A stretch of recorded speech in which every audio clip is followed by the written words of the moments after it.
Gandang hapon po sa bawat isa sa atin. Sa pangalan ng ating Panginoong Hesus, narito na naman po tayo sa ating talakayan patungkol po sa mga katotohanan at doktrina po sa Biblia. At ating pong ipagpapatuloy ang ating segment, ang nasusulat sa Biblia, Biblical Explanation. Ang topic po natin ngayon ay tungkol po sa prosperity. At ang ating pong bibigyan linaw at bibigyan tugon ay ang katanungan na, ang prosperity po ba ay biblical? I would repeat, ang prosperity po ba ay biblical?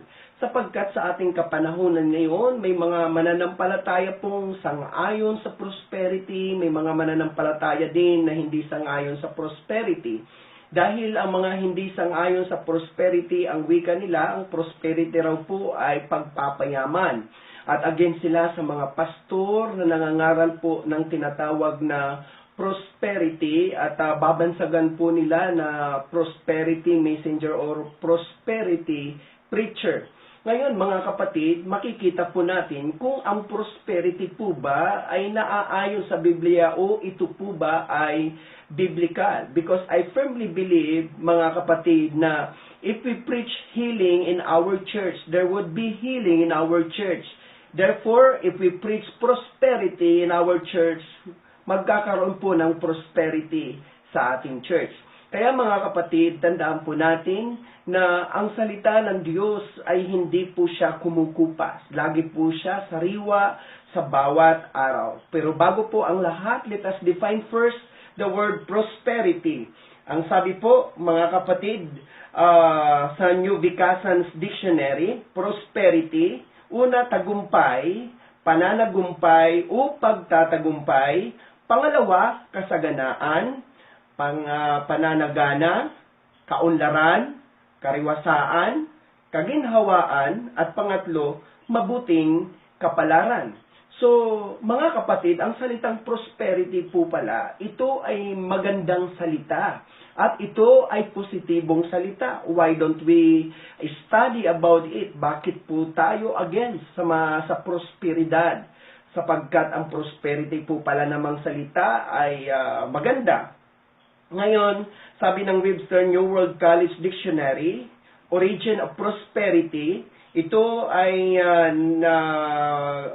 parang prinactice ng Middle English yung prosperity, from Old French, from Classical Latin, prosperitas, from prosperous.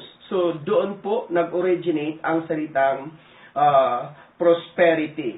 Muli, mga kapatid, kalakip po sa prosperity ang tinatawag po nating kaginhawaan. Kaya mga kapatid, tayo po, kahit sino po ay naghahangad po kung tayo ay nakakaranas ng kahirapan, naghahangad tayo ng kaginhawaan. Kung tayo ay nakakaranas ng karamdaman, naghahangad din po tayo ng kaginhawaan. So, ang salitang kaginhawaan or prosperity ay uulitin ko, ito ay mabuting salita, magandang salita at positibong salita. Kaya tingnan po natin mga kapatid ang prosperidad na tinutukoy ng Biblia. Dito po natin mababasa sa 3 John 1:2 sa King James Version, Beloved, ito po ay prayer or wish ni John kay Gaius. Sabi niya, Beloved, I wish above all things that thou mayest prosper and be in health even as thy soul prospereth.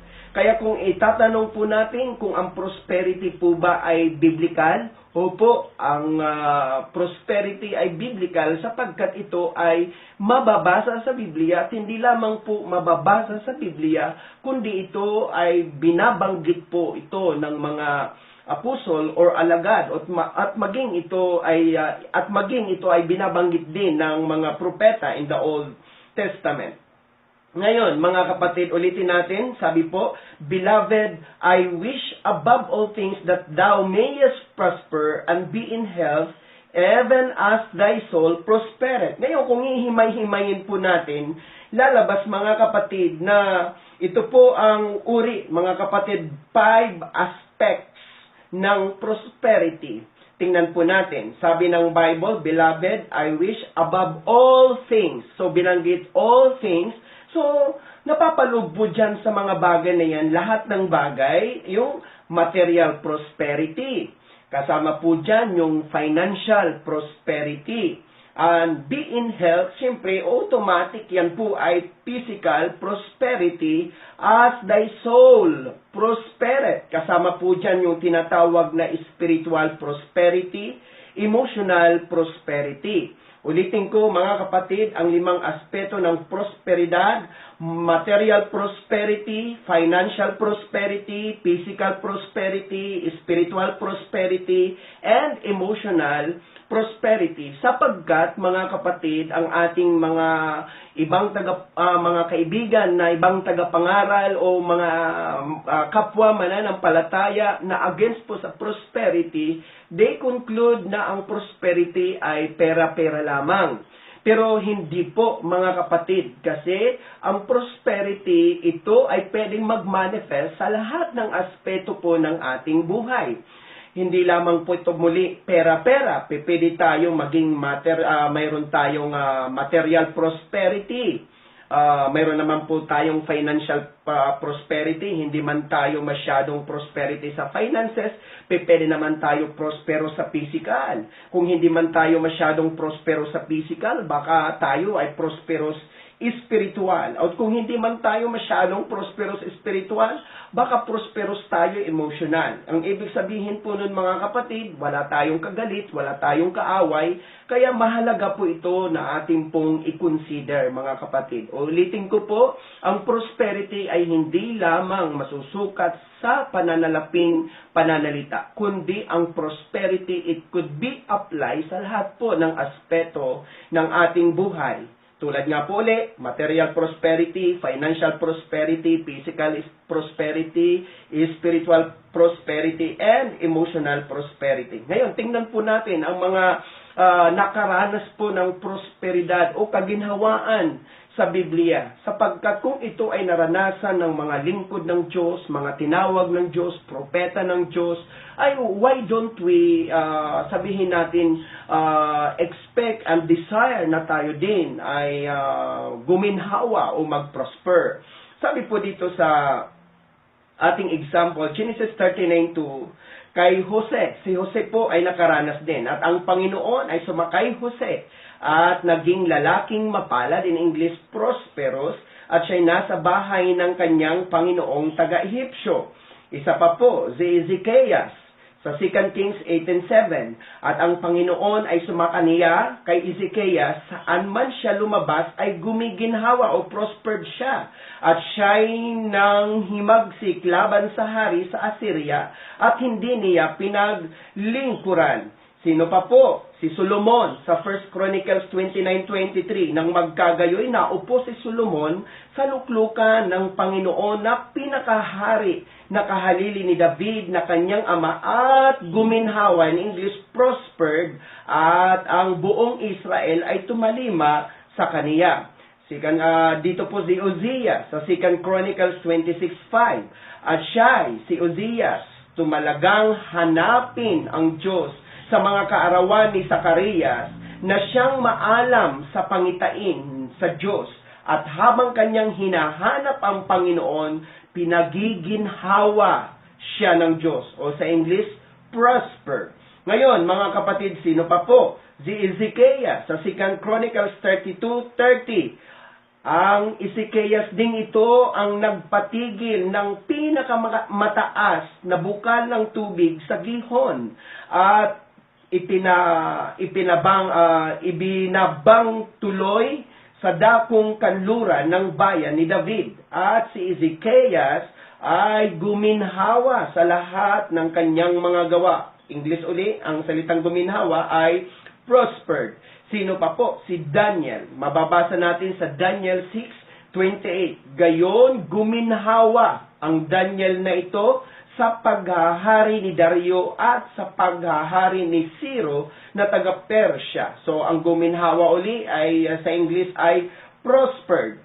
Kaya mga kapatid, sa Bible times, Marami po, mga kapatid, ang mga taong nakaranas ng prosperity o pinaginhawa o nakaranas ng kaginhawaan base po sa pagpapala at na ipinagkaloob sa kanila ng ating Panginoon.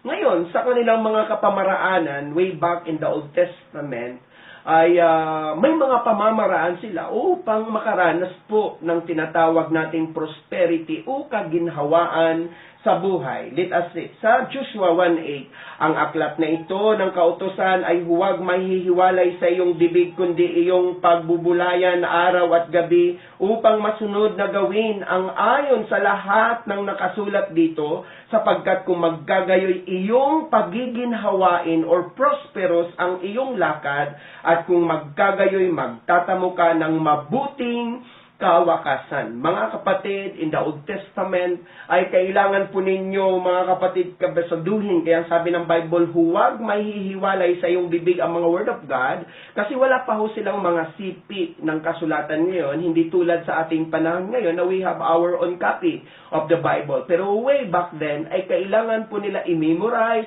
kailangan nila bigkasin ang Word of God because they don't have copy ng mga scriptures. Pero sabi ng Bible, huwag mahihiwalay sa iyong bibig kundi iyong pagbulay-bulayan araw at gabi upang iyong masunod na gawin ang ayon sa lahat ng nakasulat dito, kung maggagayoy iyong pagiginhawain ang iyong lakad. So ang cause, ang mga sanhi kung bakit sila napagpapala is because pinagbubulayan, they meditate the Word of God. At dito pa sa Deuteronomy 29:9, ganapin nga ninyo ang mga salita ng tipang ito at inyong gawin upang kayo'y guminhawa o prosper sa lahat ng inyong ginagawa. So isang pamamaraan para guminhawa po sila way back then sa kanilang kapanahunan ay kailangan po nilang gawin ang tipan ng Panginoon na sinalita sa kanila, at kapag gumawa sila at ginawa nila ang tipan ng Panginoon, they will prosper. At sa 1 Kings 2:3, at iyong iingatan ang bili ng Panginoon mong Diyos na lumakad sa kanyang mga daan, na ingatan ang kanyang mga palatuntunan, ang kanyang mga utos, at ang kanyang mga kahatulan, at ang kanyang mga patutuo, ayon sa nasusulat sa kautusan ni Moses, upang ikaw ay guminhawa o prosper sa lahat ng iyong ginagawa at saan ka man pumaroon. Kaya mga kapatid, dito, sabi ng Bible, para sila ay mapagpala, ay kailangan po nila mga kapatid ingatan ang bili ng Panginoon. Ito man ay daan ng Panginoon, palatuntunan man ng Panginoon, utos man ng Panginoon, kahatulan man ng Panginoon, patutuo man ng Panginoon, o ito man ay kautusan ng Panginoon, ay kailangan po nila ingatan, sapagkat kapag kanilang iningatan, it will cause them to prosper. Ano pa po, sa 2 Chronicles 20:20, at sila'y nagsibangong maaga sa kinaumagahan at nagsilabas sa ilang ng tikuwa, at habang sila'y nagsisilabas, si Hosapat ay tumayo at nagsabi, dinggin ninyo ako, O Huda, at ninyong mga taga-Jerusalem. Sumampalataya kayo sa Panginoon ninyong Diyos, sa gayoy matatatag kayo. Sumampalataya kayo sa kanyang mga propeta, sa gayoy giginhawa o prosper kayo. Mga kapatid, isang way na sila ay upang mapagpala ay they have to believe in the Lord and they will be established. Pero sabi niya, sumampalataya kayo o maniwala kayo sa inyong mga propeta at kayo'y giginhawa. So isa po palang pamamaraan nila noon or way para mag-prosper or guminhawa, they have to believe the prophets. Kaya mga kapatid, yun po ang pamamaraan nila. Ano pa po?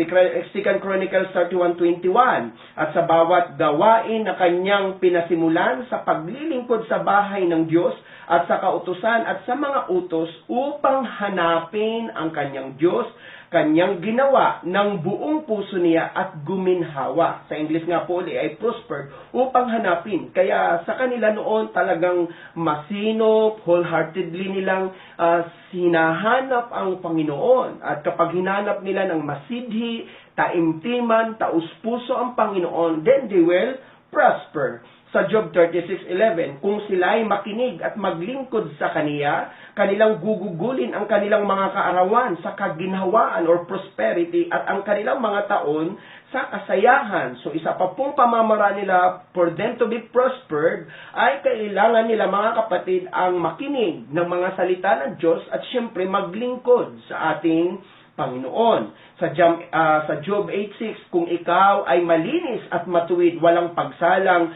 ngayon gigising siya dahil sa iyo at pasasaganain or prosperous ang tahanan ng iyong katuwiran. So dito, mga kapatid, isang way para sila po ay ma-prosper or guminhawa, kailangan mayroong pong tinatawag malinis at matuwid na pamumuhay, mga kapatid. Sa Psalms 1:1 and 3, sabi niya, mapalad ang tao na hindi lumalakad sa payo ng masama. Itong mga taong lumalayo sa kasamaan. Ni tumatayo man sa daan ng mga makasalanan, ni nauupo man sa upuan ng mga manlilibak. Verse 3, at siya'y magiging parang punong kahoy na itinanim sa siping ng mga agos ng tubig, na nagbubunga sa kanyang kapanahunan, ang kanyang dahon na may hindi malalanta, at anumang kanyang gawin ay giginhawa, prosper. Kaya isang way po doon, mga kapatid, ay yung hindi po pag-compromise o hindi po pakikisama o pakikisali sa mga makasalanan. And then it will cause them to prosper. 1 Corinthians 16:2, mga kapatid, sabi po dito, sa bagong tipan na po tayo, tuwing unang araw ng sanlinggo, ang bawat isa sa inyo ay magbukod na magsimpan ayon sa kanyang iginiginhawa or prospered, upang huwag nang gumawa ng mga ambagan sa pagpariyan po. Mga kapatid, isang way sa bagong tipan upang mapagpala ay ang pagbibigay. Kaya tuwing unang araw ng sanlinggo, ang bawat isa sa inyo ay magbukod na magsimpan ayon sa kanyang iginiginhawa o prospered. Kaya, mga kapatid, tandaan po natin, kung sa Old Testament nararanasan nila ang prosperity at sa bagong tipan ay nararanasan ang prosperity, well, why don't we expect and desire na tayo din po ay makaranas ng prosperidad sa buhay o kaginhawaan sa buhay. Naniniwala po ako, mga kapatid, na ang mga taong naghihirap nais makaranas po ng kaginhawaan. Naniniwala din po ako yung mga taong nahihirapan sa karamdaman, nais nilang guminhawa sa buhay.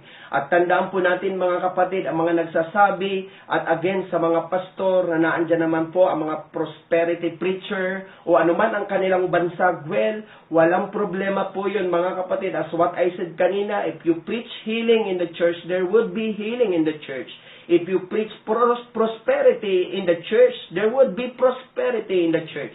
Kaya, mga kapatid, tandaan po natin, ang prosperidad po ay biblical at ito ay nasa Biblia, at sasabihin po ng iba, iyan po ay practice po ba ng mga alagad? Opo naman, tulad ng ating pabungad na scripture, yung kay John na binanggit po ni Apostol John kay Gaius, na ito ay apostol at kanyang winish or dinalangin niya si Gaius na makaranas po ng prosperidad or prosperity sa lahat ng aspeto ng kanyang buhay, mga kapatid. At ang iba pa nga, ang bansag dito, mga kapatid, ay gospel prosperity. Aba, wala po ako doon again sa gospel prosperity, dahil ang prosperity, mga kapatid, ito po ay bahagi ng mabuting balita ng ating Panginoon. Ito ay bahagi ng finished work of our Lord Jesus Christ sa krus ng Kalbaryo, ang dahilan kung bakit tayo pagiginhawain, at isa sa binayaran niya sa krus ng Kalbaryo ay ang iahon tayo sa kahirapan at makaranas tayo ng kasaganaan at kaginhawaan sa buhay. Mga kapatid, pinatunayan po ito ng Panginoon. Ito ang dahilan kung bakit pumarito ang anak ng Diyos upang tayo ay iligtas. Hindi lamang, mga kapatid, iligtas mula sa kapahamakan, kundi iligtas mula sa kahirapan, iligtas mula sa karamdaman, iligtas mula sa lahat, mga kapatid. Kaya nga, di ba, dinidefine natin ang grasya po ay ibig sabihin tayo ay saved, tayo ay delivered, tayo ay healed, tayo po, mga kapatid, ay prospered, tayo po ay blessed. tayo po ay marami po ang mga tinapos ng Lord sa krus ng Kalbaryo. At tulad nga po, ang kaginhawaan sa buhay, ang mga masaganang buhay, isa po yan na winakasan ng Lord sa krus ng Kalbaryo. Kaya tama din po na ang prosperity talaga po ay bahagi po siya ng gospel. At ito po ay ipinapangaral ng ating Panginoon. Ulitin ko mga kapatid, ito rin po ang dahilan kung bakit ang Panginoon ay pamarito sa sanglibutan ay upang bigyan tayo ng buhay, at mababasa po natin yan sa John 10:10. Hindi pumaparito ang magnanakaw, kundi upang magnakaw at pumatay at pumuksa. Sabi ni Jesus, ako'y naparito upang sila'y magkaroon ng buhay at magkaroon ng kasaganaan nito. Ang kasaganaan sa English ay abundantly. So mga kapatid, ito pala ang dahilan kung bakit pumarito ang Lord. Ito pala ang dahilan kung bakit namatay ang ating Panginoon, para bigyan tayo ng buhay.